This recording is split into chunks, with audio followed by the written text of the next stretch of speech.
Certo. Bom dia a todas e todos. Estamos aqui na banca da aluna Ingrid Nayara, de banca de TCC, do curso de licenciatura em Pedagogia.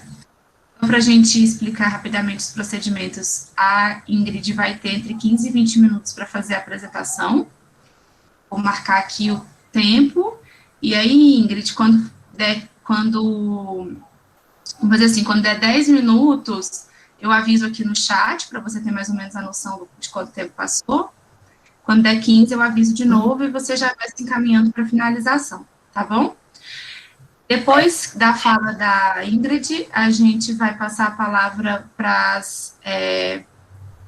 as professoras, né, para servidora e professora que estão aqui, que vão fazer a arguição.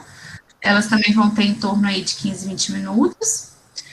E aí, depois a Ingrid pode escolher como que ela prefere responder às perguntas da arguição. Depois desse momento, eu vou pedir para todo mundo da sala se retirar, porque aí eu, a Anitta e a Mônica vamos preencher a ficha de avaliação e dar a nota da aluna, e aí depois a Ingrid e quem quiser pode retornar para ouvir o resultado final.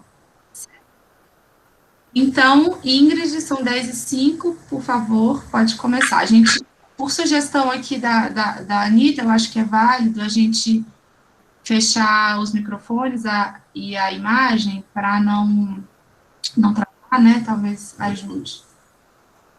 Bom, então fica à vontade, Ingrid. Okay. Vocês conseguem me ouvir bem? Conseguimos, sim. Tá, deixa eu iniciar aqui. Então, primeiramente, eu gostaria de desejar bom dia a todas e a todos. Gostaria de cumprimentar a banca, né, minha orientadora Cândida, as avaliadoras Mônica e Anitta, e a todos os que estão presentes aqui neste momento também. Bom, meu nome é Ingrid, eu sou estudante de licenciatura em Pedagogia, e o tema do meu trabalho é Gênero, Maternidade e Covid-19, uma análise a partir do relato das mães e estudantes do IFB. Bom, essa pesquisa possui a seguinte problemática: como as estudantes mães têm lidado com a conciliação da maternidade e dos estudos durante o período de isolamento? Essa pergunta, ela surgiu a partir de inquietações minhas, enquanto mãe e estudante, inquietações essas que vêm tanto da minha trajetória acadêmica, e isso envolve o meu ingresso no IFB sendo mãe, engravidar no meio do curso, e envolve também questões relacionadas à pandemia, onde as crianças estão em casa, as aulas estão sendo de forma remota, as atividades dobraram. Então, a partir dessas e de outras inquietações também, que surgiu essa problemática a ser investigada. Deste modo, o objetivo geral deste trabalho foi investigar de que forma a pandemia evidenciou a desigualdade de gênero na vivência de mães e estudantes de licenciatura em Pedagogia e licenciatura em Letras Português do Instituto Federal de Brasília, tendo como objetivos específicos compreender a relação entre a construção do gênero, a maternidade idealizada e a culpa materna, analisar como a divisão sexual do trabalho é evidenciada no âmbito familiar em tempos de isolamento social e identificar as principais dificuldades da conciliação da rotina de estudos com o cuidado dos filhos e afazeres domésticos. Bom, então, este trabalho, o referencial teórico que este trabalho baseia-se, está dividido em 4 tópicos. O primeiro tópico é Gênero, Feminismo e Educação, um diálogo necessário. O segundo, a divisão sexual do trabalho, tensão no âmbito familiar. Terceiro, reflexões sobre a maternidade. E o quarto, mães universitárias, a exigência da conciliação em tempos de pandemia. Trazendo os conceitos mais importantes do referencial teórico, no primeiro tópico, Gênero, Feminismo e Educação, um diálogo necessário, tem como tema central o conceito de gênero, amparados principalmente pelas autoras Joan Scott e Guacira Louro. Nesse sentido, para Scott, gênero é uma construção social que refere-se aos papéis sociais atribuídos aos homens e às mulheres. E para Guacira Louro, gênero está ligado às diferenças, não somente às diferenças biológicas, mas principalmente às diferenças sociais. No segundo tópico, a divisão sexual do trabalho, tensão no âmbito familiar, trata basicamente da divisão sexual do trabalho, tendo como principais referências a Danielle Kergoash e Helena Irato. E o que é essa divisão?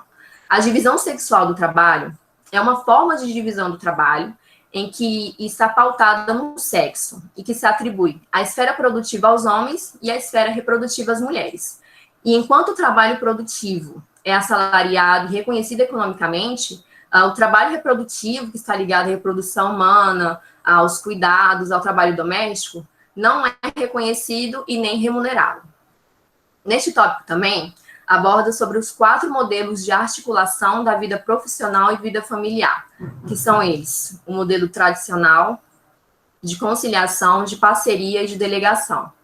Esses modelos, eles servem como um parâmetro para pensar a repartição de tarefas entre homens e mulheres do trabalho profissional e trabalho doméstico.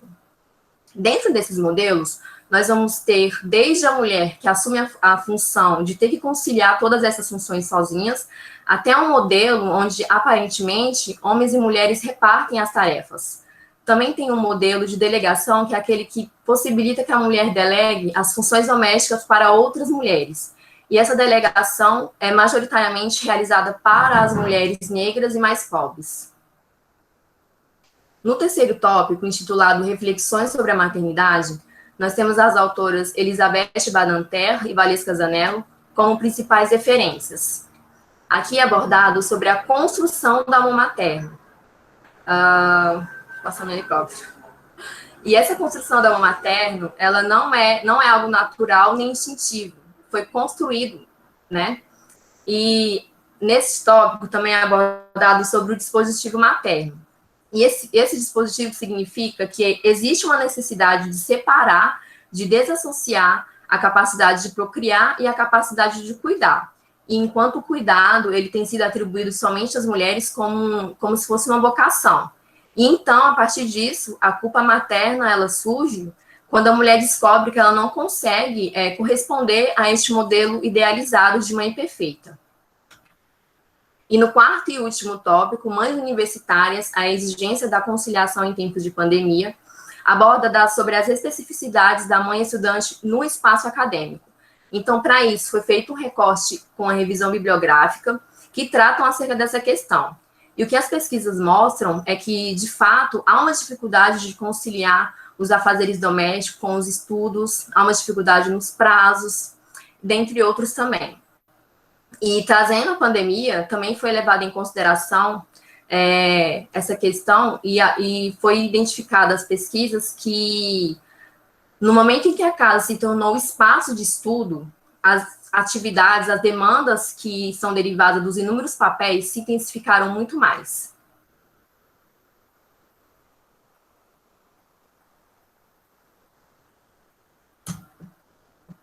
Bom, então agora nós vamos falar sobre a metodologia. Essa pesquisa ela possui uma abordagem qualitativa e um instrumento de pesquisa utilizado foi a entrevista semi-estruturada. A entrevista semi-estruturada ela permite que o pesquisador participante tenha a liberdade de obter um diálogo aberto com os participantes, ou seja, ela não se restringe somente a um roteiro fechado com perguntas. É importante destacar também que essa pesquisa foi realizada de forma virtual, como medida de segurança à pandemia. Participaram desse estudo 4 mulheres, sendo 2 estudantes de licenciatura em pedagogia e 2 estudantes de licenciatura em letras. Cada estudante, ela possui um filho com a média de idade de 5 meses a 5 anos de idade. E para a interpretação dos resultados, foi utilizada a técnica de análise de conteúdo, proposta por Bardhan. Essa técnica, ela busca classificar os resultados em categoria, que facilitam a compreensão do discurso. A análise de conteúdo, ela possui 3 fases. Na primeira fase da pré-análise, foi a etapa que as entrevistas foram transcritas em um documento de texto e foi destacada as partes que continham informações mais importantes. A segunda fase, que é a fase de exploração do material, foi a fase que foi feita a categorização dos conteúdos. E a terceira e última fase do tratamento dos resultados foi a fase que foi feito o agrupamento dos conteúdos, que foi realizado por meio da inferência e da interpretação. E agora, a parte mais importante da pesquisa, que é os resultados, né? A partir da análise e interpretação das entrevistas, foram elencadas 4 categorias. a trajetória da mãe universitária, a dificuldade da mãe estudante na pandemia, a divisão sexual do trabalho e a sobrecarga materna, e o papel da universidade no acolhimento e apoio à mãe estudante. Na primeira categoria, a trajetória da mãe universitária, foi traçado um perfil de cada mãe estudante, identificando como que foi o ingresso e como que foi a trajetória acadêmica de cada mãe. Diante disso, nós analisamos duas realidades: a das mulheres que se tornaram mães durante a graduação e as mulheres que ingressaram na universidade sendo mães de filhos pequenos. Em relação às mulheres que se tornaram mães durante a graduação, pôde perceber os seguintes fatores: que havia uma preocupação em saber se elas iriam prosseguir com o curso, se iam dar conta de concluir, e até mesmo se seriam uma boa mãe. Foi explicitado também sobre o fato de ter que levar os filhos pequenos para a sala de aula, e esse é um fator que causou muito incômodo nas mães, principalmente porque acredito que elas estão incomodando, que os filhos estão incomodando tanto o professor como a turma. E ao analisar esses relatos, percebe-se que, de fato, a concepção de maternidade exige-se que a mulher ela deve ser naturalmente pronta para ser mãe. E não basta ser mãe, tem que ser uma mãe ideal, uma mãe perfeita. E aqui nós temos uma fala de uma mãe que diz: eu sentia que estava incomodando os colegas e professores, mas eu queria estar ali. Eu sabia que era um direito meu estar ali. Esse incômodo que as mães sentem ao estarem em sala de aula, em certa medida, nos leva a entender que a universidade não tenha notado a presença da mãe naquele espaço, ou até mesmo que ela tenha notado, mas que ela seja indiferente à presença da mãe naquele espaço acadêmico. Em relação às mulheres que ingressaram na universidade sendo mães, foi notado principalmente que a rede de apoio foi essencial para a permanência delas, pois elas contavam com a ajuda de familiares para cuidar dos filhos enquanto elas estudavam. Porém, de certa forma, o sentimento de culpa ainda se fazia presente, principalmente porque elas ficavam por períodos muito longos, né, longe dos filhos. E essa culpa existe porque há uma pressão da mulher se dedicar integralmente ao filho, e de que não é possível ser mãe e estudante. A segunda categoria, a dificuldade da mãe estudante na pandemia, fala principalmente sobre como está sendo a rotina de estudos no período em que as aulas estão sendo de forma remota. Diante disso, observou que dentre as estudantes entrevistadas, algumas conseguem se organizar para estudar na parte da noite, quando os filhos já estão dormindo. Porém, não é algo sistêmico, tem dias que dá certo, tem dias que não dá. Uma fala que me chama bastante atenção é quando a entrevistada diz: eu pego as sobras de tempo para estudar. Ao analisar essa fala, nós podemos perceber que a entrevistada ela demonstra um sentimento de falha enquanto estudante. E as atividades que são essenciais para um universitário, como, por exemplo, ler um artigo, fazer um fichamento, fazer um trabalho acadêmico, se tornam cada vez mais difícil de serem realizados. Ainda abordando sobre essa questão da rotina, nós temos mães que até conseguem estabelecer uma rotina e cumpri-la. Porém, para isso acontecer, elas têm que readaptar a rotina do filho também.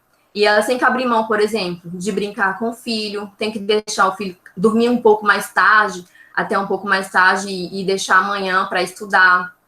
Então, desse modo, novamente, a gente traz a questão da culpa materna, onde as mães estudantes sentem-se culpadas. E isso nos remete ao que Valesca Casanello nos diz sobre a maternidade, que a maternidade é uma cobrança social. Ela vai muito além do parir.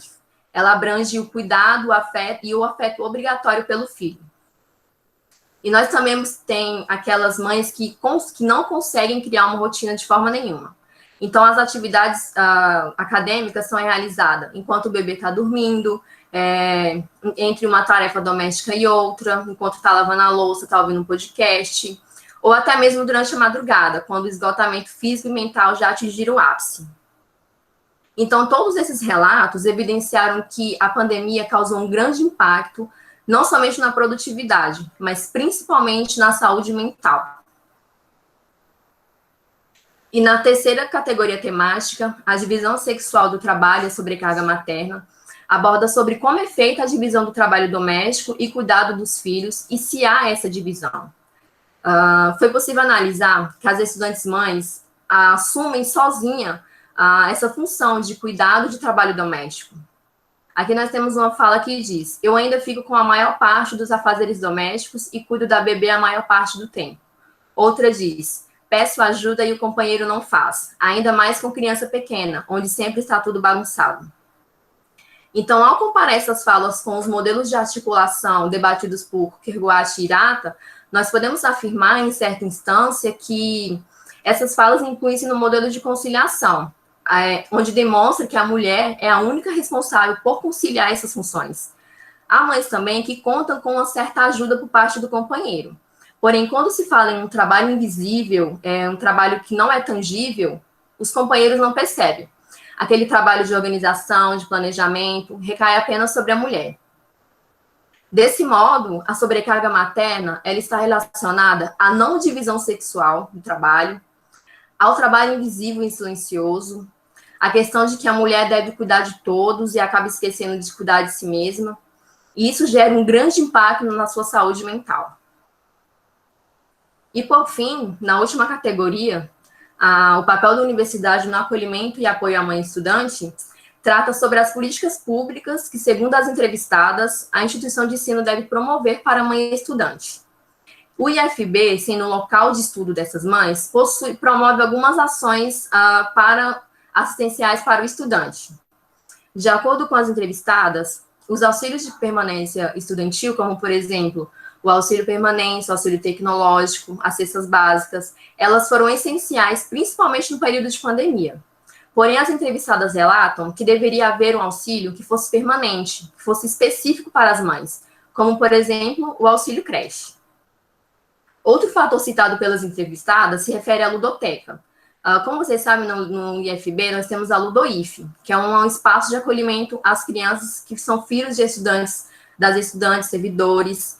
As estudantes reconhecem que a ludoteca é um espaço que realmente efetiva o direito delas, porém elas acreditam que deveria englobar uma maior especificidade, como, por exemplo, crianças menores de 4 anos. E, por fim, as estudantes também relataram sobre a Roda de Mães. A Roda de Mães, ela é um espaço de acolhimento que foi criado pelas estudantes de letras e pela SEDAI, e é um espaço que promove acolhimento para as mães, um espaço de troca, e segundo as entrevistadas, elas acreditam que a Roda de Mães, ela deveria ser institucionalizada, pois talvez se adquirisse um reconhecimento legal e político, se fosse efetivo, ampliaria o debate acerca da maternidade, não ficaria somente restrito às mães. Então, todos participariam deste debate.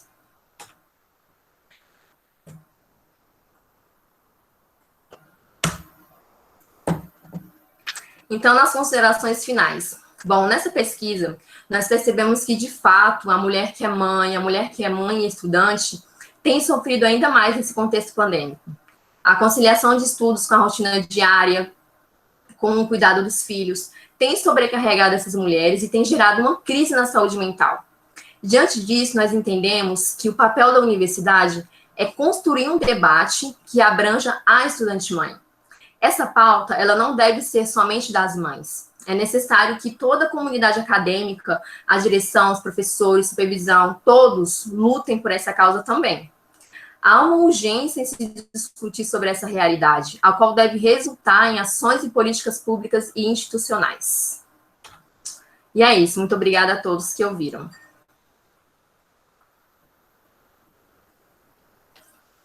Excelente, Ingrid, muito obrigada pela sua apresentação. Muito bonito e relevante o seu trabalho, mas eu não vou me estender, eu vou passar a palavra agora para alguém que gostaria de começar, Anitta ou Mônica, ou a gente faz unidunité.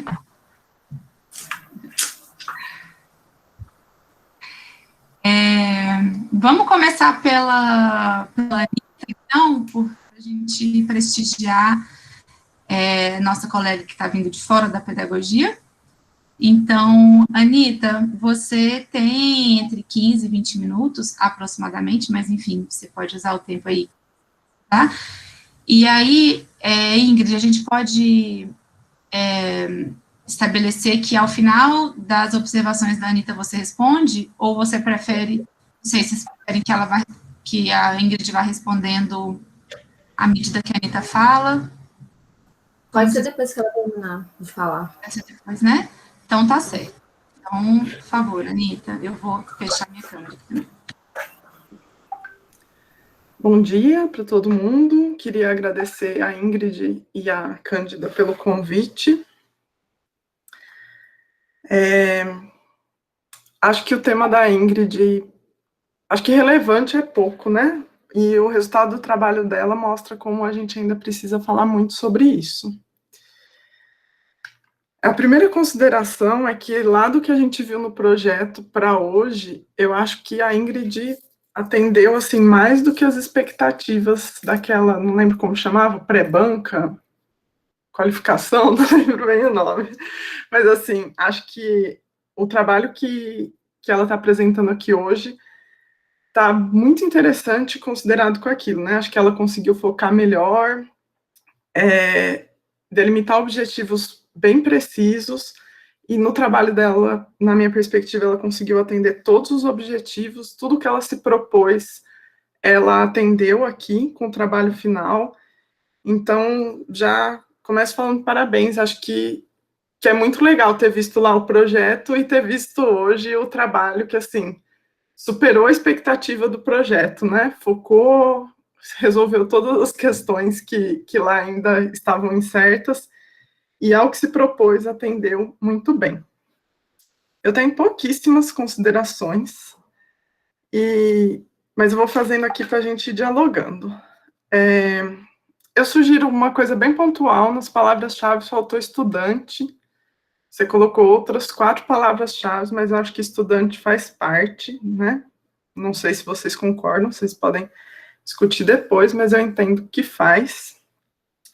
Acho que o seu referencial teórico, né, tudo que você fez ali, as discussões da história do feminismo, a divisão sexual do trabalho doméstico, a maternidade, a infância e as mudanças históricas que tiveram nisso, e as mães estudantes na pandemia, ficou muito bom. Eu acho que qualquer desavisado que não saiba nada do assunto, que pegar seu trabalho, vai ler e vai entender. Eu acho que esse é um erro, né, que muita gente comete, de passar as coisas muito rápido. E você não fez isso, você tem uma linha de raciocínio super bem desenvolvida, tudo construído, então, se uma pessoa ali que nem sabe nada sobre aquilo pegar e ler, ela vai ler, vai entender e vai fazer sentido. E como você referencia muito bem as coisas, se a pessoa quiser ler mais sobre um ou outro assunto, ainda vai ter lá para ela procurar e chegar nas conclusões dela. Achei muito boa essa parte, muito bem feita. Em relação à caracterização do IF, quando você fala você faz uma caracterização do IF, e aí você já parte para um parágrafo que fala da ALU do IF.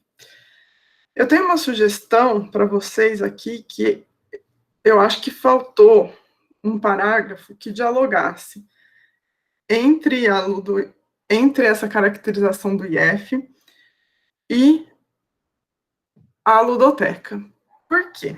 E depois vocês colocam a ludo como uma política pública, né? No parágrafo, vocês falam que o campus é majoritariamente feminino, e aí eu acho que falta ali colocar, porque a LUDF, ela não é uma iniciativa institucional, né? Ela é uma iniciativa do curso de pedagogia, não é uma iniciativa que recebeu milhões para ir lá e fazer e acontecer e ser tudo perfeito. Ela é uma luta do curso de pedagogia, né, de alguns professores. Então, eu acho que ali pode ter uma ligação de dialogar sobre coisas que você fala lá na frente, mas que eu acho que pode deixar demarcado ali, né? Embora seja um campo majoritariamente feminino, não há iniciativas institucionais para tal. E aí surge, então, a Ludo como uma das iniciativas, e que, a meu ver, ainda, até falar que ela é uma política pública, ela mas, assim, eu acho que que ela, para ela ter o patamar de política pública, ela tinha que ter um patamar de investimento, né? Não sei se está dando para entender, mas eu acho que, assim, a Ludo surge como uma coisa muito mais não institucional, e aí, para mim, ali passa a impressão como a instituição resolvendo um problema. Acho que é mais ou menos isso. Então, acho que vocês podem dialogar sobre isso. Não tem iniciativa institucional, e aí tem uma iniciativa que surge e que cumpre um papel institucional, cumpre um papel de política pública, ainda que não receba o recurso para isso. É mais ou menos isso que eu pensei sobre isso. Outra coisa que eu anotei, tem pouquíssimos erros de digitação em português. Não sei se você mesmo revisou, mas se foi, você está arrasando demais. Em relação aos procedimentos, a pesquisa, acho que tudo ficou muito claro, dá para entender a escolha pelo método, acho que o seu método foi super adequado para os seus objetivos, acho que ficou também muito, muito interessante essa parte. E aí, eu acho que nos seus resultados começam a aparecer as coisas que respondem, né, a sua pergunta, que trazem a sua indagação, e acho que as 4 pessoas entrevistadas e a forma como você fez a análise dessas falas, elas evidenciaram muito que a universidade não está pronta para as mães, ou finge estar pronta para as mães. Como isso, né, gera culpa, sobrecarga e várias outras situações. Acho muito interessante e acho que pode ser desenvolvido em outro momento, em outra pesquisa, como a rede de apoio, que é informal, ela assume responsabilidades que poderiam e deveriam ser partilhadas com o Estado, né? Então, tem uma estudante que ela, acho que é Larissa o nome que você colocou, que ela fala, para mim foi mais fácil porque eu tive rede de apoio. E aí é como se ela falasse, foi mais fácil. Não foi mais fácil, né? Foi menos difícil. Então, a ausência das políticas e das condições para as mães, e que fazem com que algumas famílias tenham condição de ser rede de apoio e outras não, eu acho que é um assunto para a gente pensar e refletir muito. Fica parecendo que quem tem rede de apoio tem um privilégio, quando quem tem rede de apoio tem um pouco mais de facilidade para fazer as coisas. Que mais? Espera aí. Achei muito interessante também que evidenciou nessas falas, ainda quando fala da rede de apoio, do distanciamento, o sofrimento das mães que tiveram que estar longe dos filhos para estar na instituição, né? Eu acho que não era e não é o objetivo do seu trabalho, mas eu acho que esse sofrimento, ele acarreta algumas coisas, depois aparece lá a saúde mental e tal, mas assim, a gente não consegue também mensurar de que forma essas situações e essas imposições vão gerar sofrimentos que vão atrapalhar o desempenho, né? Então, ainda quando era presencial, que tinha alguém que ficava com o filho, a pessoa estava em sofrimento por estar longe do filho, né? Então, é de uma crueldade imensa e que tem rebatimento no desempenho acadêmico. Então, acho que num contexto de ensino não remoto, essa é uma questão a ser muito discutida, né? A gente também tem que calcular quais são os danos e os impactos do não atendimento correto, que gera o sofrimento por conta da distância e da culpa, né, de não estar tão ativa na criação do filho. Quando a gente tem um equipamento público próximo da instituição ou dentro da instituição, como é o caso de algumas, tipo a USP, que tem creche, a gente tem uma redução nessa esfera de sofrimento. Em relação acho que outra parte que também ficou muito interessante, acho que você conseguiu trazer, sempre você trouxe referenciais que dialogavam muito com as falas das meninas, foi em relação às dificuldades e sobrecarga, né? E como isso se coloca como um desafio, a dificuldade, um professor solicitar um vídeo é uma coisa que nem sempre o professor pensou o que significa para o estudante fazer o vídeo, né? Então, acho que esse é um papel, e depois vou falar mais lá na frente, acho que essa é uma coisa que o seu trabalho e várias outras coisas a gente tem que tensionar. Se para pessoa que é adolescente é de boa fazer um vídeo, para quem é mãe não é necessariamente de boa fazer um vídeo, né? Então, se a gente pensar em inclusão e atender todos os alunos, a gente também tem que pensar na situação desses alunos que não tem uma questão escancarada, mas que tem uma série de medidas de inclusão que precisa ter para que ele se sinta parte, né? Como eu vou fazer um vídeo com uma criança? Não vai, né? Ou vai ter participações especiais. E aí, eu acho que um dos tensionamentos que o seu trabalho pode gerar é de colocar isso para as pessoas, né? A educação inclusiva não é incluir quem tem deficiência, é incluir todo mundo. É incluir e dar trabalhos e possibilidades que as pessoas possam se realizar, né? Se eu não posso fazer um vídeo, se um vídeo é impossível, então, como eu vou fazer? Eu vou ser, necessariamente, não vou fazer esse trabalho? Ou vou fazer e me sentir mal? E aí eu acho que perpassam várias outras situações que a maternidade também traz, né? Aí no segundo aspecto, e que a gente já falou bastante disso na roda. Tem mães que não se sentem bem em gravar um vídeo, também pelas questões da pressão estética que segue a maternidade. Então, acho que um dos tensionamentos possíveis vem disso, né? De o que é incluir uma mãe estudante? É dar o mesmo trabalho para todo mundo? Então, acho que esse é um tensionamento possível que o seu trabalho traz e pode ser um fruto aí. Eu também gosto quando você compara, usando a Helena Irata, o estudo como trabalho, né? Acho que essa é uma outra coisa que socialmente não é respeitada, né? Quando a pessoa fala que estuda, na sequência ela ouve você só estuda. Então, acho que é importante a gente ter essas duas coisas juntas. Acho que é muito bom quando você aponta isso.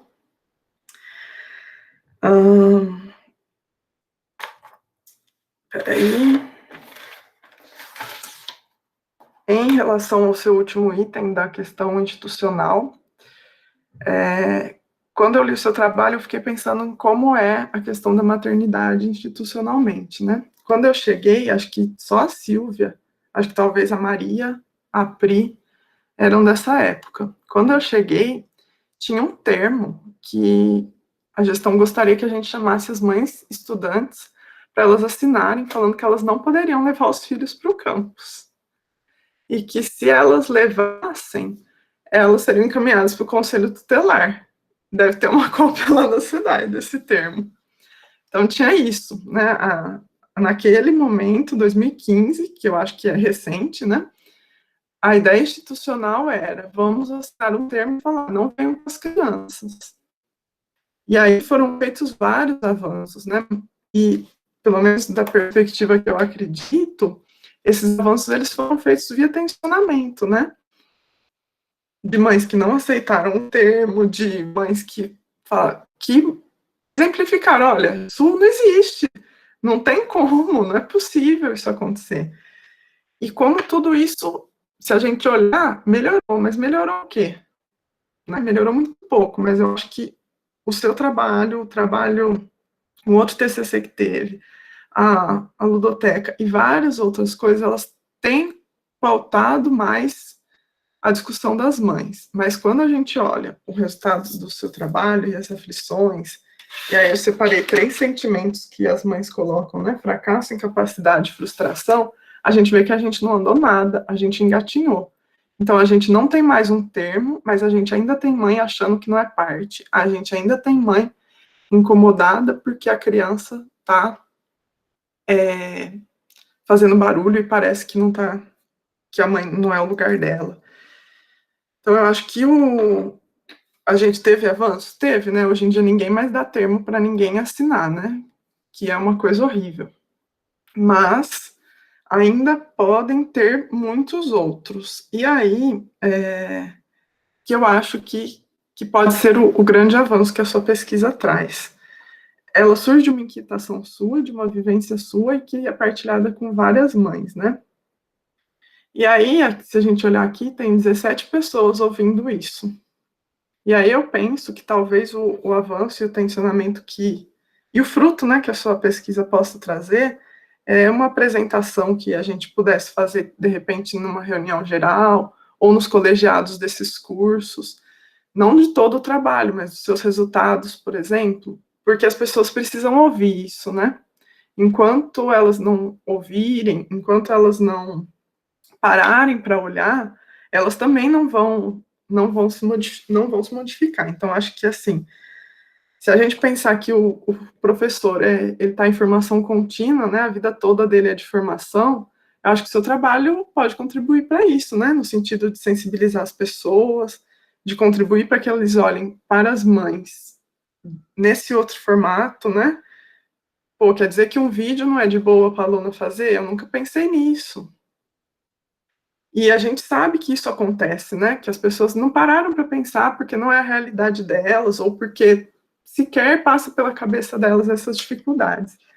Então, eu acho que, como o seu trabalho ficou muito bem feito e tem esse mérito de fazer com que as pessoas.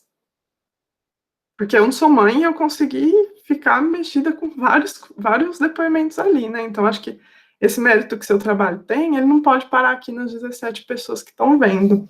Eu não sei, a Cândida acho que sabe melhor que eu pensar em qual espaço, mas eu acho que em um espaço de formação de professores, ou ainda numa reunião geral do campus, isso teria muito a acrescentar, né? Então, tipo, ó, mãe não faz vídeo, mãe tá sofrendo de frustração, tá se sentindo incapaz, porque tem todo esse contexto que faz isso para ela.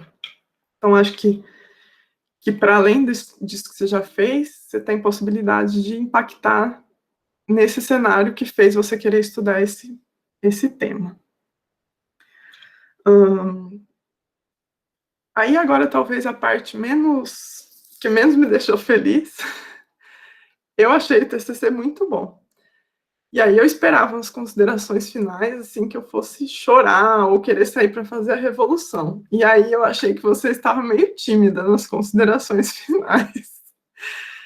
Eu também entendo que as considerações finais é assim, tipo, meu Deus, isso não acaba. Mas eu acho que quando eu penso no trabalho todo e na sua trajetória, na parte que eu sei, eu penso que as considerações finais poderiam ser mais ricas, tal como a pesquisadora é.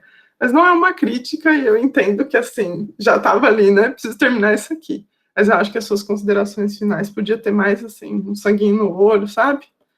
Isso aqui, isso aqui. Mas, de toda forma, já achei que estava muito bom. E, para encerrar, de novo, né, repetir que eu acho que o tema é relevante, o trabalho está muito bem feito, e eu acho que, quando a gente falou lá na pré-banca, acho que o formato que você deu e o caminho que você vem construindo de pesquisa vai te permitir, né, estudar mais, escolher um foco direcionado. E aí, olhando para o seu trabalho e para uma possível continuidade dele, eu acho que você conseguiu fazer um trabalho que possa dialogar com pelo menos 3 programas de pós-graduação da UNB, que eu saiba, e eu conheço muito pouco da UNB, né? Então, acho que você pode se aprofundar e pensar um projeto focado e que amplie algumas discussões, né? Para além das que você ampliou, que não estavam no projeto, estão aqui, mas acho que, por exemplo, você teria espaço, né, para pensar alguma coisa como continuidade, tanto no programa de educação, quanto no de psicologia social e o de direitos humanos. Acho que não dá para parar, né? Imagino que tem vários outros desafios. Quando você pensa no mestrado, deve vir outros 500 desafios, mas acho que você construiu um caminho que não deve parar aqui. E eu acho que tem essas outras 3 possibilidades. É isso. Muito legal, Anita. Adorei, assim, as suas considerações, me senti instigada, mas eu vou passar a palavra para a Ingrid responder, depois eu comento um pouquinho. Pode ficar à vontade, Ingrid. Bom, primeiramente, eu gostaria de agradecer a Anita, né, por ter aceitado esse convite. Eu concordo com tudo que você falou, e em relação à ludoteca, né, que no referencial teórico a gente faz aquela passagem, está caracterizando o IFB e já passa para a ludoteca, eu acho realmente que a gente pode estar fazendo essa contextualização que você sugeriu. E aí, sobre a ludoteca não ser uma política pública, realmente, eu acredito que, eu não sei, assim, para as outras mães, mas eu como mãe, eu não sei se é porque a gente não está acostumada a ver essas iniciativas, né, de acolhimento e tal, que quando surgiu a ludoteca, foi tipo assim, aquela coisa assim, né, nossa, ludoteca, que legal, política pública, então, talvez tenha esse sentimento meu como mãe, né, nossa, que legal, a ludoteca é uma política pública mesmo, mas eu concordo realmente que deve ser institucionalizado, deve ter financiado, né, deve ter essa ajuda da parte de cima também, né, porque a ludoteca, nós sabemos como é que foi a construção, a Mônica está aqui, os outros alunos de pedagogia estão aqui, a gente sabe que não foi fácil a gente construir a ludoteca, então, eu realmente acredito que possa sim melhorar nessa questão. E aí você falou também sobre uma coisa que eu queria comentar, não queria comentar tudo que você falou, que realmente eu concordo, mas sobre essa última parte, né, de mostrar para os professores, para os outros, dos resultados. E você citou a questão do vídeo, que muitos professores pedem para os alunos gravar um vídeo. E nós tivemos um trabalho assim esse semestre, foi muito difícil, porque tinha alunos que conseguia gravar só quando o filho estava dormindo, ou então já estava cansado e tal, então foi muito difícil. Mas também a gente tem que falar das aulas síncronas, porque eu coloquei isso lá nos resultados, que as mães relataram que tem professores que estão cobrando frequência nas aulas síncronas. Então, como que uma mãe vai estar presente na aula síncrona durante o dia? Então, pelo que elas falaram, é ali, com o fone no ouvido, lavando a louça, tá ali ouvindo a aula aqui, com os filhos em cima dela, tá fazendo comida com o celular ali ouvindo a aula, e é aquela coisa, não é aquela... Você não vai aprender totalmente o conteúdo. Então, ou você absorve muito naquele momento, ou você assiste a gravação depois. E assistir a gravação depois é outra questão, porque você vai ter que arranjar um tempinho para poder parar e assistir essa aula. Então, essa questão da presença da aula síncrona, que eu coloquei lá nos resultados, realmente tem que ser considerada. E deixa eu ver mais o que eu gostaria de falar.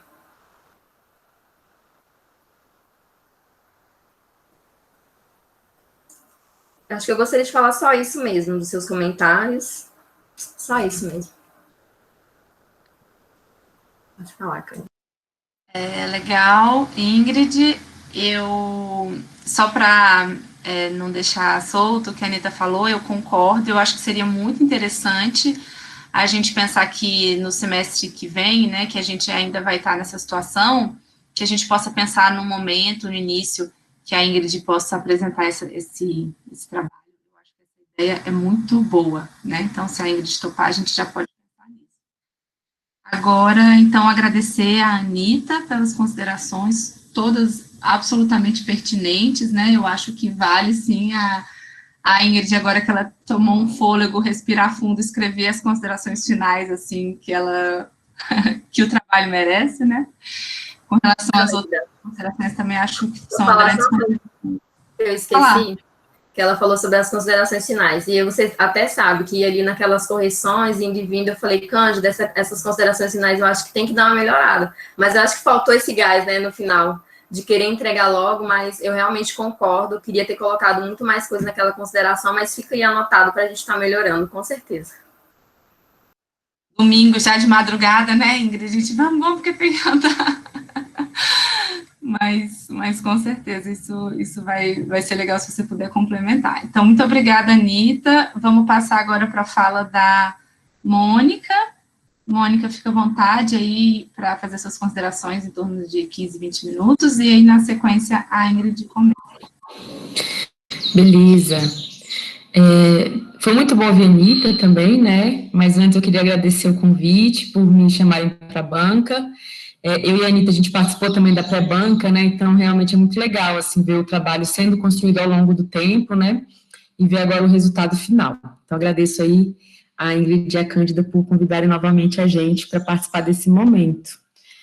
Até porque, né, enfim, orientei a Ingrid no PIBIC também, então, assim, a gente vai acompanhando a trajetória inteira, então é muito gratificante chegar nesse momento de TCC de banca, que a gente sabe que é um momento muito importante na vida acadêmica, enfim, muito emocionante, né, e que a gente consegue ver a estudante que está saindo, assim, ficando bastante orgulhoso, né. Então, assim, gostei também de ouvir a Anitta, concordo com muitas coisas, e eu optei por, primeiro falar, assim, mais de forma geral do trabalho, tá, queria falar um pouquinho de tudo, assim, do trabalho, e aí vou para algumas perguntas bem pontuais, que como a Anitta disse, assim, é até difícil fazer muitos comentários, assim, de pergunta, de questionamento para um trabalho tão redondo, tão completo, tá? Então, começar também na relevância do tema, né? Eu acho que esse tema sobre a maternidade, agora na pandemia, enfim, todas que somos mães e mulheres, sabemos que não está sendo nem um pingo fácil e é muito invisibilizado, né? O que está acontecendo nas casas em que as crianças não estão na escola, isso é uma loucura, né? Então, realmente, assim, é um trabalho muito relevante para ser cada vez mais visibilizado. E um trabalho acadêmico, ele tem essa característica de mostrar para o mundo um tema, né? Então, quando a gente escolhe um tema quando a gente decide, não, quero escrever sobre isso, a gente já tem que ter consciência que a gente está dando mais espaço para aquele tema, né? Então, isso eu acho que já é de uma grande relevância no seu trabalho. E eu queria comentar também sobre o seu papel de pesquisadora, que também sente na pele todas essas questões que você levanta. Isso eu acho muito importante, sabe? Eu sou da linha de que o pesquisador ele tem que se implicar no assunto, ele tem que estar dentro daquele assunto, né? A gente tem que escolher um assunto que está realmente assim nas nossas veias, né? E você, como mãe, estudante desde o começo, com 2 filhos pequenos, traz de experiência própria muito conhecimento de causa própria mesmo sobre o assunto. Você tem um conhecimento de experiência que aí você decide estudar e aprofundar ele. Então, eu acho isso também algo muito relevante, sabe? Eu gosto de bater nessa tecla, e você trouxe um pouco no começo, isso eu acho legal, a gente se apresentar enquanto pesquisadora que também sente esses dramas e tudo mais. Então, isso também dá uma força muito grande para o trabalho, sabe? Porque você está falando de dentro de você, sabe? Então, acho que isso também é muito legal. E imaginar que tudo aquilo que você relata com as outras mães, vocês também estão vivendo, né? De escrever esse TCC com criança aqui em cima, né? Então, eu fui lendo o trabalho pensando muito nisso, e falando, caraca, a Ingrid está escrevendo esse texto aqui com tanto referencial teórico, imaginando todas as dificuldades também. Então, isso eu acho que ainda dá um outro valor ao trabalho, assim, que eu quero também parabenizar muito você, sabe, Ingrid?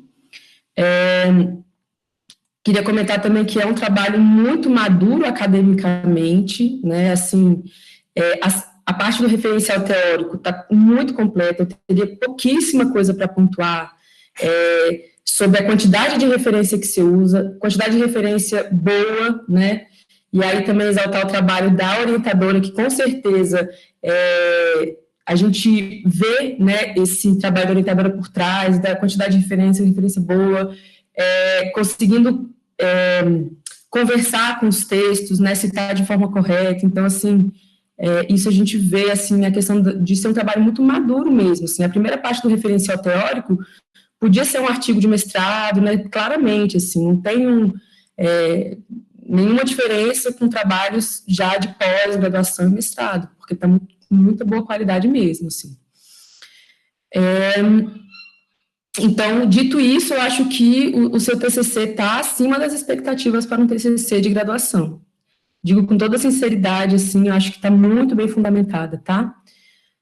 Partindo para a parte, falando tudo geral, depois eu vou pontuando, tá? A parte da metodologia também acho que está muito boa, né? Você explica bem em que pressupostos você está se apoiando, né, para fazer a sua parte metodológica, está muito bem fundamentada, né?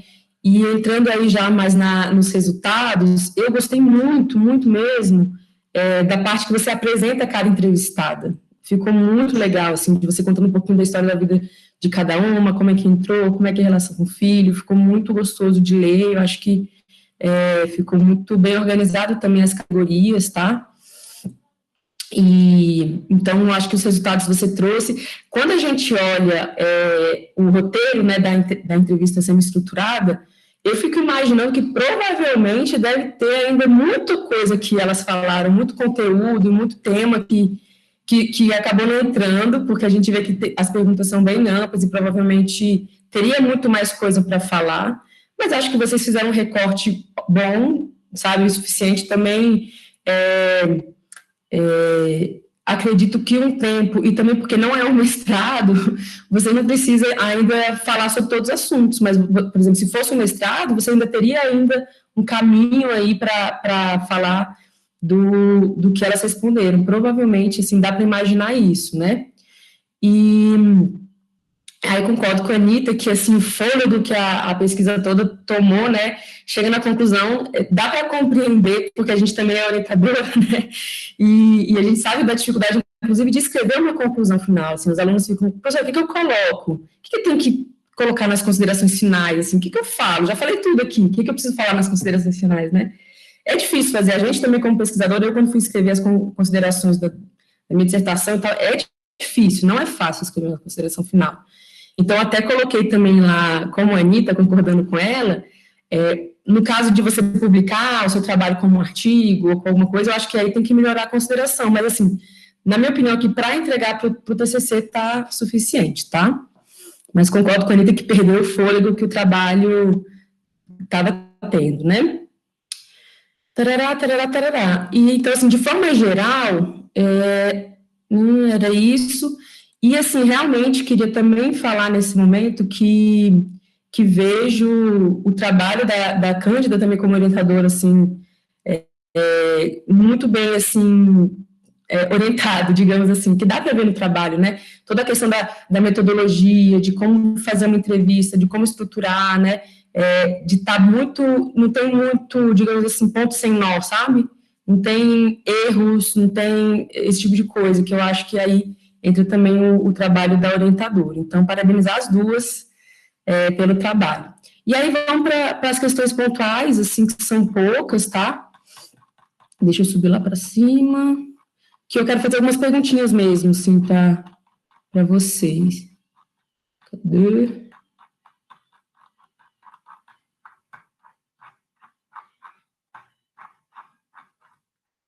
Para revisão teórico. Também acho que a coisa lá do ABNT tá tudo bem. Também não sei perguntar se fez uma revisãozinha, porque está muito bem dentro das normas, né? Então, beleza. Primeira perguntinha, assim, bem pontual, tudo pontual, tá, Ingrid? Quando você traz os dados do IBGE, a minha pergunta no IBGE, eles falam esse termo afazeres doméstico, ou é um termo que você cunhou? Porque eu acho importante, aí, uma opinião e aí também vocês discutam, eu acho que é muito importante frisar o termo trabalho doméstico, sabe? No sentido que a gente fala que ele não é remunerado, mas é um trabalho, né? O afazer doméstico é quase como se colocar realmente num outro patamar, né? Tarefa doméstica a gente até entende, porque dentro do trabalho a gente tem tarefas, né? Comparando assim com o trabalho profissional, né? A gente tem um trabalho e várias tarefas dentro desse trabalho. Agora, afazer doméstico, eu queria saber se é um termo do IBGE que vocês cunharam, e se foram vocês, eu acho que muda para trabalho mesmo, sabe, para reforçar, ou se for realmente um termo do IBGE, não tem, né?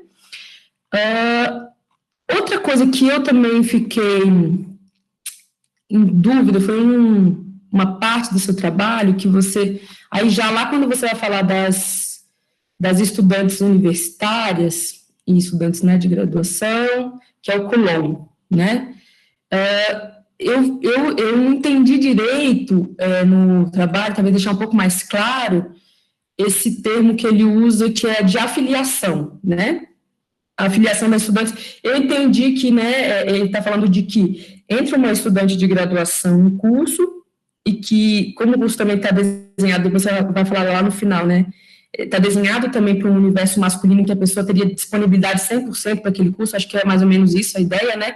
E de que o ideal é que os cursos de graduação, as instituições de ensino superior, elas recebessem aquela pessoa com as características todas e as dificuldades todas que ela tem, né? Eu acho que é mais ou menos isso, mas eu ainda fiquei um pouco confusa aí dessa teoria da afiliação.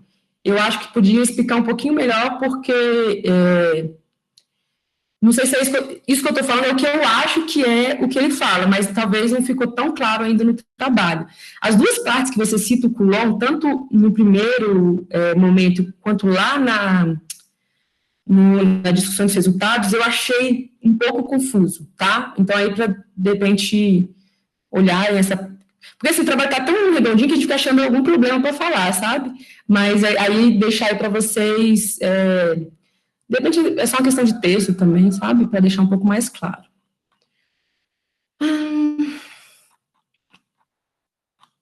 Deixa eu ver se tem mais alguma coisa aqui. Ah, tá, agora vamos trazer lá para a questão da Ludoif, né? Concordo também exatamente com um trecho que a Anitta falou, falta uma transição ali do IFB para a Ludoif, ficou meio jogado. Também fiz essa pontuação no texto, tá?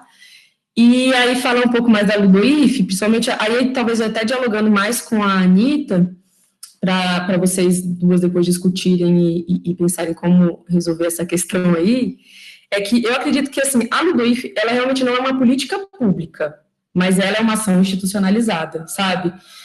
No momento em que um colegiado específico faz um projeto em que é aprovado pelo colegiado, tem uma equipe que tem uma comissão institucionalizada e que tem o apoio da gestão, enfim, é uma ação institucionalizada. Mas, realmente, ela não é uma política pública. Uma política pública tem todo um aparato maior, e aí sim, de recurso, né,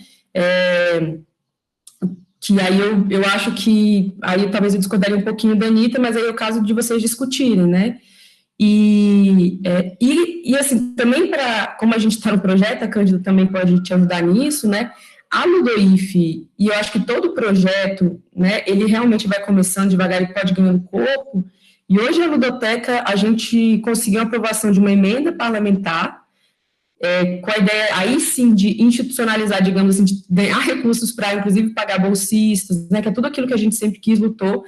Quando eu falo que é institucionalizado, não quer dizer que não teve esforço e começou de pouquinho e que a galera está lutando para isso, né? Não foi nada dado de bandeja, a gente está aqui galgando cada vez mais espaço e força e recursos, sim, né? Isso eu concordo plenamente com a Anitta, mas que é uma ação institucionalizada, eu acho que é. E aí a gente agora, com o projeto da ludoteca, com essa emenda, a ideia é construir várias ludotecas em todos os campi. No momento que a gente tiver um programa de construção de ludotecas no campi, aí virou uma política pública. E a gente vê que a gente está caminhando para isso, né? O que eu acho interessante, assim, notar aqui, a partir de um trabalho ali de um grupo específico, de um colegiado, etc., a gente está conseguindo caminhar para uma institucionalização de uma política pública para o IFB de apoio às mães, né? Então, acho que isso é importante, assim, já que é um assunto que me cabe, falar um pouquinho mais, para vocês, inclusive, saberem disso, né? Então, provavelmente, no torno das aulas, a gente vai ter já muito mais capacidade de atender aí as crianças. E aí, concordo, por exemplo, com o que você coloca no texto, sabe, Ingrid? Acho que foi até a fala aí de uma das entrevistadas, de que realmente a ludoteca ela atende de 4 a 12. Como ficam as mães que têm filho de 0 a 4? E aí eu acho que é importante o seu trabalho para falar assim, olha, aí cabe alguma coisa para o Instituto pensar. Seria um auxílio para essas mães que têm um filho de 0 a 4, enfim, uma outra ação para isso, né? Porque não dá para atender só parte das mães, né? Eu acho que isso é importante, de repente, fazer a crítica no trabalho, eu acho que é legal. E eu acho muito legal isso que a Anitta trouxe também, que talvez valha a pena colocar no trabalho ainda, desse formulário que eu nunca tinha ouvido falar e que realmente é um absurdo, né? Ter que as mães assinar que não pode levar a criança na sala. E pelo contrário, a gente tem que caminhar muito mais para conscientizar os professores. De momento que entre uma mãe, uma coisa que me pegou, assim, que eu fiquei, nossa, eu acho que eu não fui acolhedora suficiente, por exemplo, com as mães que vinham com os filhos, apesar de achar ótimo, totalmente tranquilo, eu fiquei, poxa, eu devia ter falado assim, seja bem-vindo, sabe, tipo assim, eu fiquei depois imaginando o que eu poderia ter feito para acolher mais as mães que trazem as crianças na sala, sabe? E o seu trabalho me abriu os olhos para isso, e eu acredito que ele também tem que ser divulgado para que mais professores sejam mais compreensivos mesmo e que acolham, sabe? Não só aceitem as mães na sala, mas acolham e deixem elas mais à vontade. Eu acho que isso é fundamental. Eu acho que eu já estou encerrando. É isso, assim, eu acho que não tem mais muito...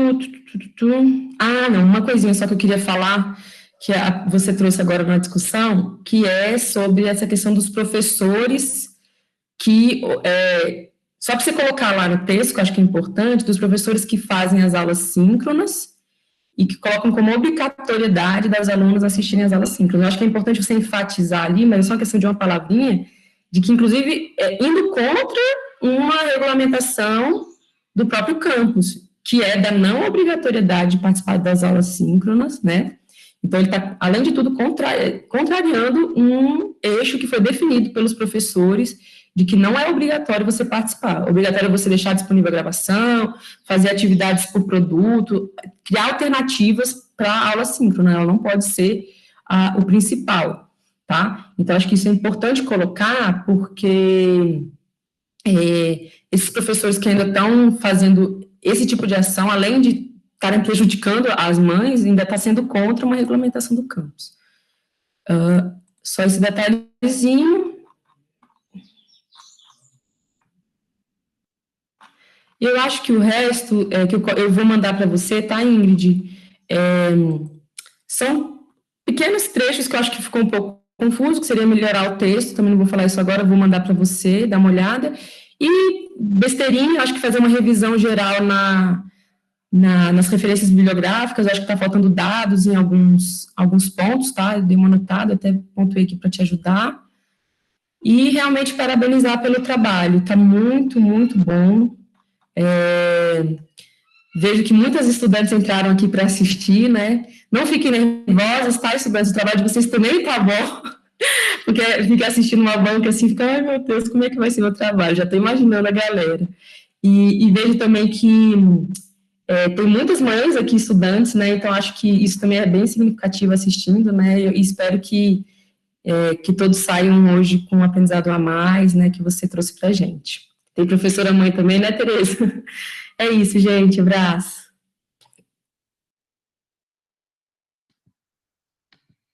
Legal, Mônica. Muito obrigada pelas suas considerações, sempre muito pertinentes. Eu gostaria de comentar também o que você falou, mas vou passar primeiro a palavra para a Ingrid. Ingrid, fica à vontade para comentar aí a fala. Mônica, primeiramente, eu gostaria também de te agradecer por estar aqui, porque você é sensacional mesmo. E vou começar falando sobre as questões pontuais que você citou, né? Na questão dos afazeres domésticos, realmente essa definição é do IBGE. Os afazeres domésticos, ele não é entendido como um trabalho, por isso que tem essa diferença de afazeres domésticos e trabalho doméstico.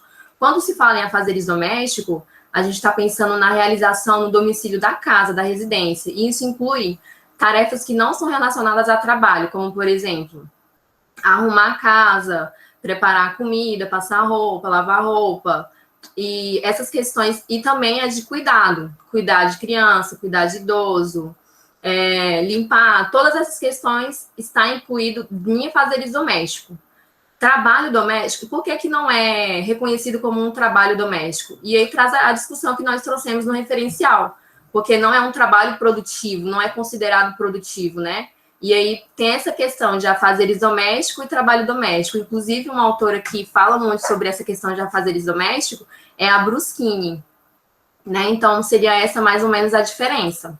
E depois a Cândida também pode me ajudar nessa questão. E aí você falou sobre a pedagogia da afiliação, né? Que foi proposta por Collum. Collum é um autor que fala muito sobre a inserção do estudante no espaço escolar.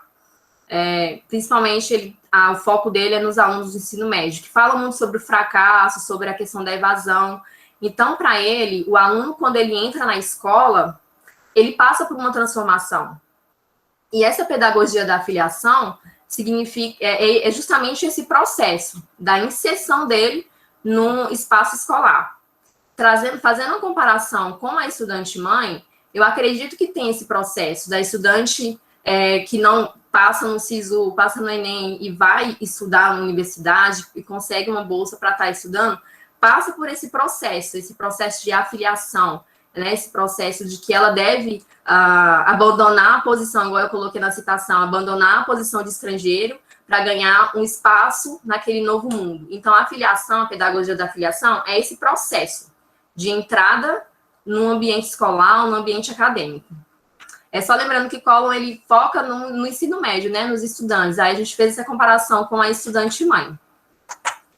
E aí, outra coisa que eu queria comentar, que você falou, foi sobre... Deixa eu anotar aqui. Sobre o papel de pesquisadora, né? Realmente, quando você começou a falar, até comecei a me emocionar aqui, mas realmente tudo que as entrevistadas falaram, eu consegui me ver. Não queria chorar, mas...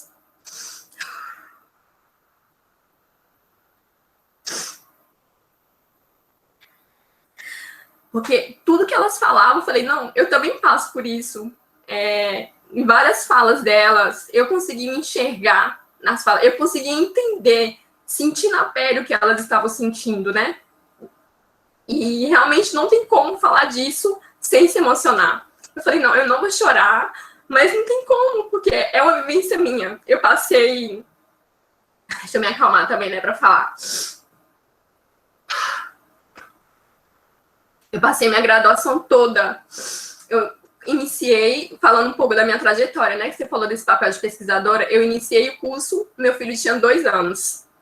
No meio do curso, veio o Levi. Então, eu passei por esse processo de levar o Levi para a sala de aula, todas essas dificuldades de estar em sala de aula com uma criança e ver o apoio também dos colegas. Então, não tem como a gente não se emocionar, porque é a minha história.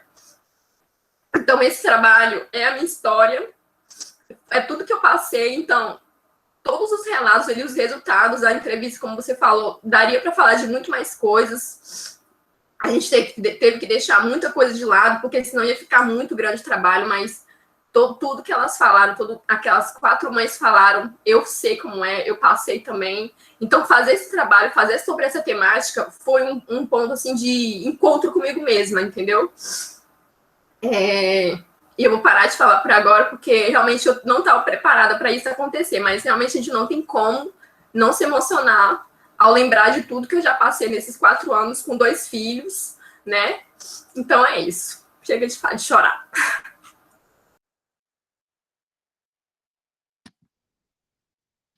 Ai, Ingrid, esse é aquele momento que a gente queria parar tudo e dar aquela abraçada e falar, pode chorar, porque você merece desabafar.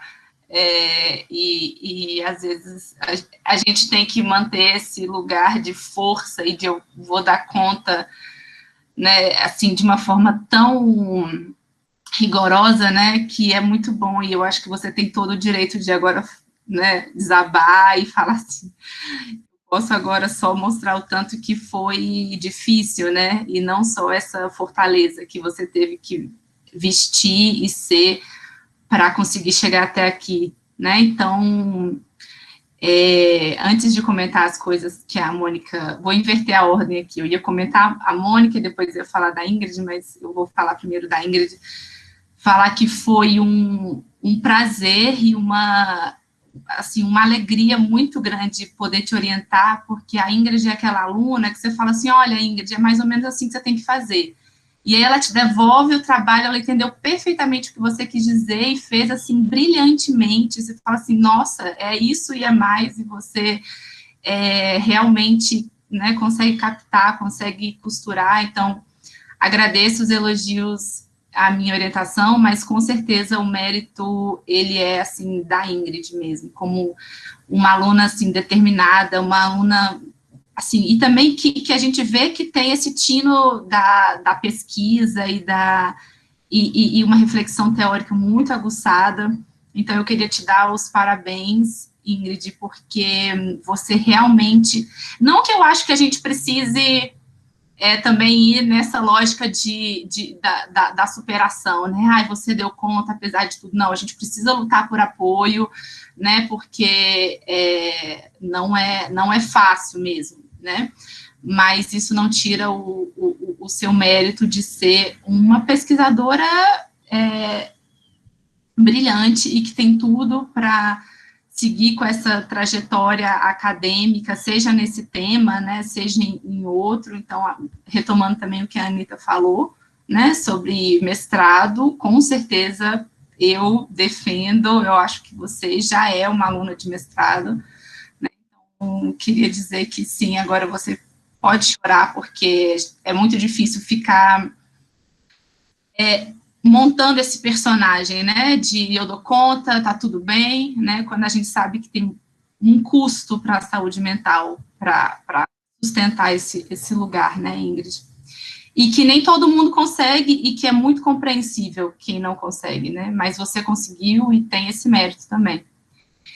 Então, só para não deixar de comentar algumas coisas da Mônica, também agradecer bastante pelos seus comentários, Mônica, e aí a Ingrid já respondeu, né, mas como ela me pediu também para comentar essa questão dos afazeres domésticos, é isso mesmo. O IBGE, ele tem a categoria trabalho doméstico, mas ela se refere só ao trabalho doméstico remunerado, né, e aí tem uma pergunta no censo, que diz respeito na verdade é o PNAD, diz respeito à inatividade econômica, e aí dentro da categoria inatividade econômica entram os afazeres domésticos, né, então isso é uma crítica também bem interessante de pensar que a inatividade econômica, os afazeres domésticos, né, não remunerados, eles justamente não entram nessa categoria de trabalho porque não são remunerados e entram como inatividade, como se isso não gerasse valor, né?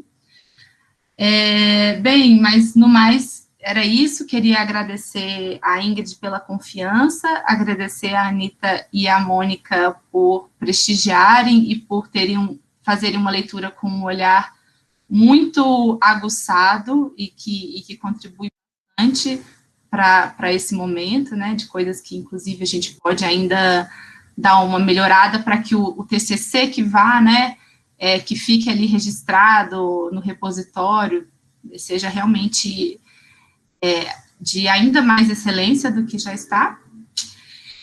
E agora chega aquele momento que nós vamos pedir para todos os alunos se retirarem. Enfim, eu só não sei, fico com pena, porque depois a gente vai chamar de volta, eu não sei como avisar as pessoas, né? Para as pessoas voltarem. Mas aí, Ingrid, eu te aviso quando for para você voltar, e aí, de repente, se você quiser, a Mônica está falando que tem um grupo. Que de repente a gente abre outra sala. Tem essas duas opções, Mônica e Anitta, o que vocês preferem? Que a gente abra outra sala? Pode ser também, né? Ou a gente marca um tempo. Vocês têm alguma opinião sobre isso? Vamos então abrir outra sala? É rapidinho, né? Não tem problema com a gravação? Não sei exatamente por que a gravação.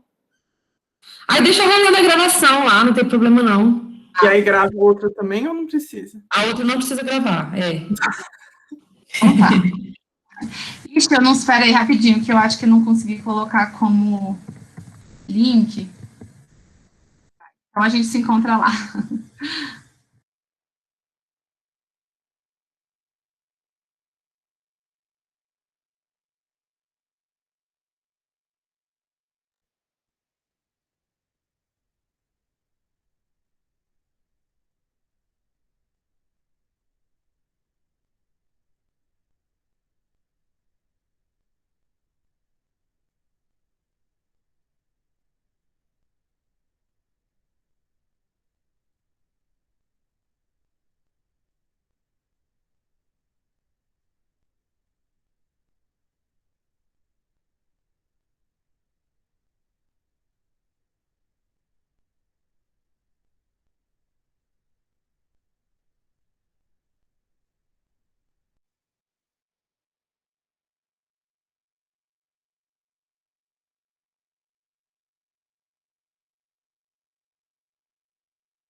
Olá, voltamos. Foi muito difícil, a gente teve que discutir muito. Não, lógico que não, né? Então é com muita alegria que eu comunico a aluna Ingrid. Ô, Ingrid, Cândido, ela Rapidinho, não tá Cândido, cadê aqui. a Ingrid? cadê a Ingrid? Bichinha, oi, gente. Peraí, calma. Não, Vai vamos dar manter, uma vamos manter o preguicinha aí. suspense. Cadê ela? Vou mandar mensagem aqui para ela. Vamos manter o suspense, finge que ninguém sabe. Alguém chama ela lá, gente. Ai, meu Deus!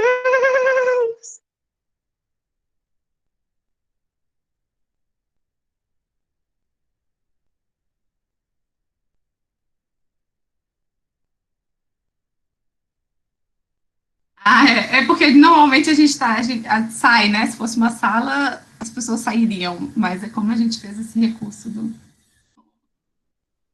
Gostei da ideia da criação da salinha. Vou jogar lá para os professores. Ficou mais fácil, né, Cândida? Eu vou avisar para o pessoal. Sim, sim. Até porque esse momento final é tão gostoso, né? Aí fica legal, Sim, sim. as pessoas estão ainda. A semana passada. Não pode falar. Não, pode Semana falar. passada eu assisti uma banca que na hora foi pelo YouTube. Na hora das considerações finais, que os caras voltaram para a sala, ficou sem som. A gente assistiu 6 horas de uma banca de doutorado para não saber se o cara foi aprovado ou não. Pô, sacanagem. Pelo menos espero que ele tenha ficado sabendo, né? Ingrid, estávamos aqui já conversando, bichinha, tá até aqui suando. Ingrid, a gente estava comentando que foi um momento muito difícil, que a gente teve que conversar muito, assim, pensar e, né? Só que não. Então, é com muita alegria que eu comunico à aluna Ingrid que você tirou nota 10, nota máxima, e com louvor, com todas as recomendações para publicação, para mestrado, para que você siga nessa trajetória acadêmica que está apenas se iniciando. Bom, meus parabéns, estou muito feliz por você. Você quer falar alguma coisa? Pode ficar à vontade. Bom, agora bem mais calma. Quando eu tô chorando assim, eu não consigo falar nada, mas eu gostaria de agradecer a você, Cândida. Você foi excelente, excelente como orientadora. E você sendo mãe também, a gente meio que se entendia. Não respondia na hora, mas lá para meia-noite, 1 hora da manhã, respondia. E assim foi essa orientação, esse percurso. Foi muito gratificante fazer esse trabalho com você. A Cândida, a Mônica e a Anitta também. Muito obrigada mesmo, a Anitta ali na roda de mães, sempre nos apoiando. Eu não estava nem participando, porque estava focada nesse TCC, mas agora a gente vai voltar aos encontros. Foi muito importante também, no momento de pandemia, a roda de mães está lá firme, dando apoio e acolhimento para as mães. A Mônica também está aí desde o PIBIC, desde dessa jornada e toda acompanhando tudo. Muito obrigada. E a todos os que estão aqui, né, que eu estou vendo aqui os comentários, são os meus amigos que... Não acredito que eu vou chorar de novo. Mas é os que estão sempre comigo, me apoiando, dando força que vai conseguir. Então, vocês foram muito importantes também nessa jornada. A Teresa Alice também que está aqui, é mais do que uma professora, é uma amiga, né? Então é isso, só tenho a agradecer a todo mundo, muito obrigada mesmo. Que legal, hein? A gente pode falar só mais um pouquinho? Fala, mãe.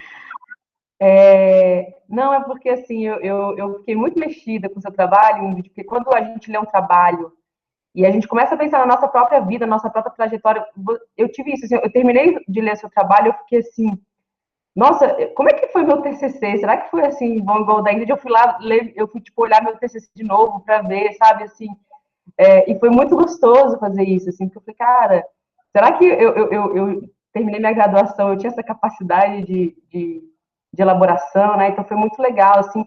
E quando você começou a chorar na sua banca, para mim também bateu muito forte, assim, porque a minha banca de mestrado, gente, foi assim, uma cachoeira, terminou todo mundo chorando, sabe? E aí eu fiquei lembrando disso também, assim, para mim foi muito emocionante, assim, meu trabalho de dissertação foi sobre ter saído do trabalho na escola pública, e para mim era um negócio também igual você, assim, que é muito dentro, assim, sabe? Então, meu trabalho tocava muito com a minha vida, sabe? Nossa, eu chorei muito, assim, também. Então, eu não sei, eu acho que o choro nesse momento é quase que, assim, uma representação de tudo, assim, mostra o tanto que o trabalho realmente é importante, assim, e que fecha muito, muito lindamente esse trabalho, sabe? Então realmente, assim, eu acho que o choro expressa tudo, assim, eu acho, assim, me emocionei muito, assim, com você e para mim foi um momento muito, muito maravilhoso.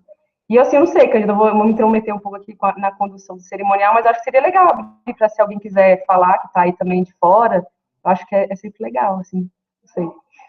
É isso, um beijo, muito feliz por essa turma também toda, estou super empolgada com essa finalização, muito emocionada, todo dia me emociono aqui com essa formatura dessa turma. É isso. Ai, que legal. Vamos, Anitta, fala e depois quem quiser falar, pode ficar à vontade. Acho essa uma ótima ideia. Primeiro lembrar que a gente tem que tirar uma foto para prosperidade, porque no ao vivo a gente tira, né? Mas aqui ela não vai. Parece que ela não está lembrando disso. E a outra coisa é que durante o período da pandemia a gente teve uns momentos muito intensos na roda de mães. E alguns deles foram trazidos pela Ingrid, né? Ela tem um olhar bem certeiro para algumas coisas. Então, aquelas falas que fazia e todo mundo ia procurar a alma, né? Depois onde estava. E aí, alguns momentos que acho que lá a gente se permitiu, todo mundo, né? Se permitiu sair um pouco do papel da guerreira super forte. E aí, lá a gente teve a oportunidade, e eu em especial tive a oportunidade de conhecer uma outra perspectiva de Ingrid.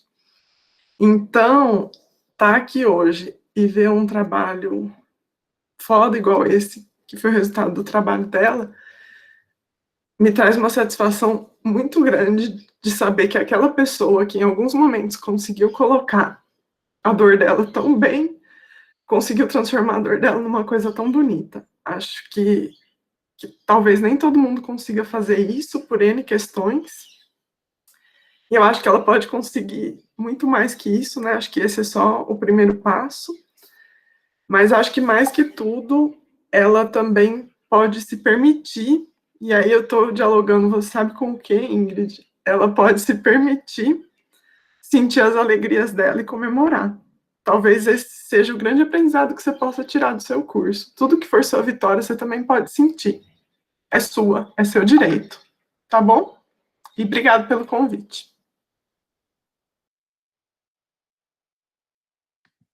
Nossa, vocês estão apelando, hein? Tá difícil segurar aqui. Fala bonita, Anitta. Ingrid. Se alguém mais gostaria de falar, fazer alguma fala, tá todo mundo emocionado.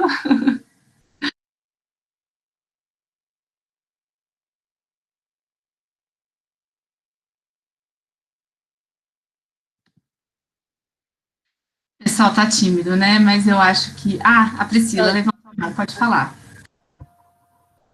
A Priscila e depois Elisângela? Pode ser? Aqui, ó.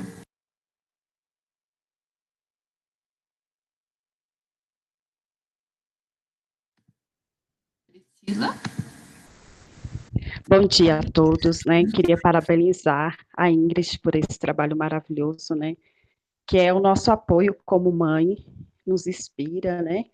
A estar sempre nos dedicando, a buscando, né? Não é uma tarefa fácil, é uma tarefa muito difícil, mas quando a gente encontra, né?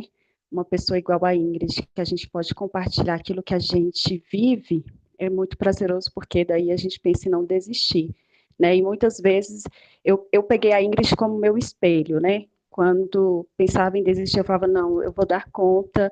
Ingrid, como é que você faz? Foi um momento de partilhas e é muito bom hoje estar aqui prestigiando o trabalho dela. Parabéns, Ingrid. Legal, Pri. Elisângela, quer falar? Pode falar.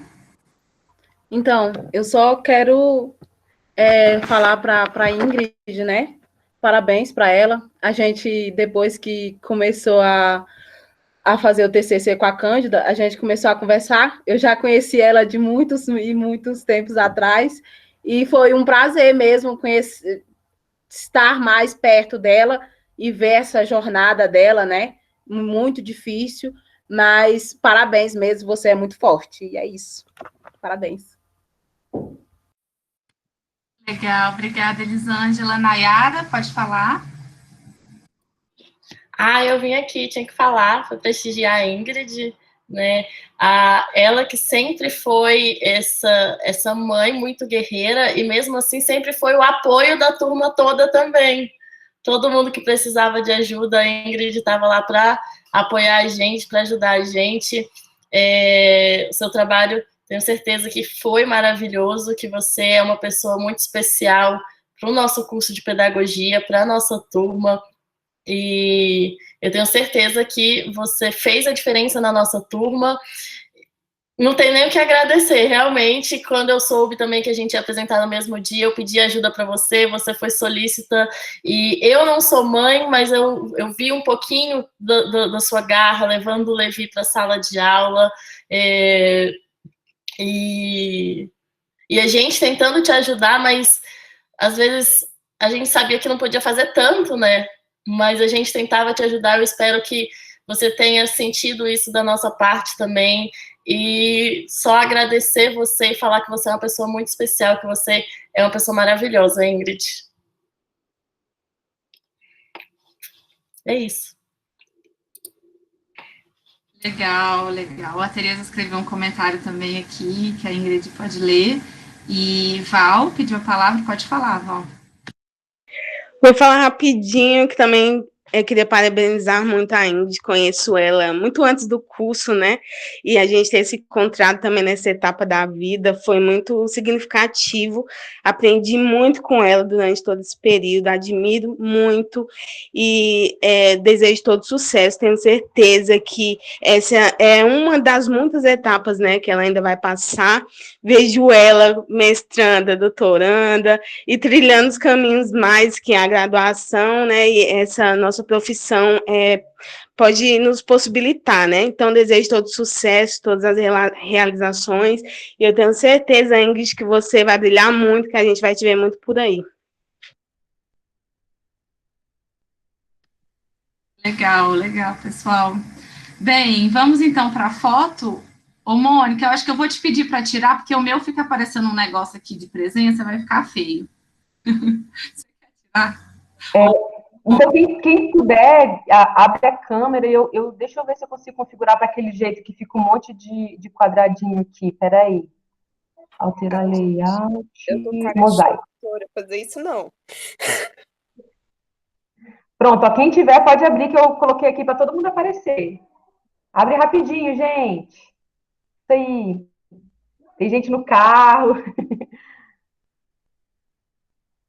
Ixi, espera aí que a própria Ingrid não está aparecendo aqui no meu. Espera aí. Aí, pronto. Ah, que eu levi. Aí, Caliane, legal. Então, vou tirar. Mais alguém vai abrir? Vou tirar, então. Tirei, gente. Ah, não, peraí. Peraí, eu vou tirar de novo, que agora a Nayara apareceu. Peraí. Pronto. Aí eu mando para vocês. Legal, pessoal. Então, é com muita alegria que a gente encerra essa banca, né? Entendendo que é o início de um processo, né? Que vai poder ser trilhado a partir daqui pela Ingrid.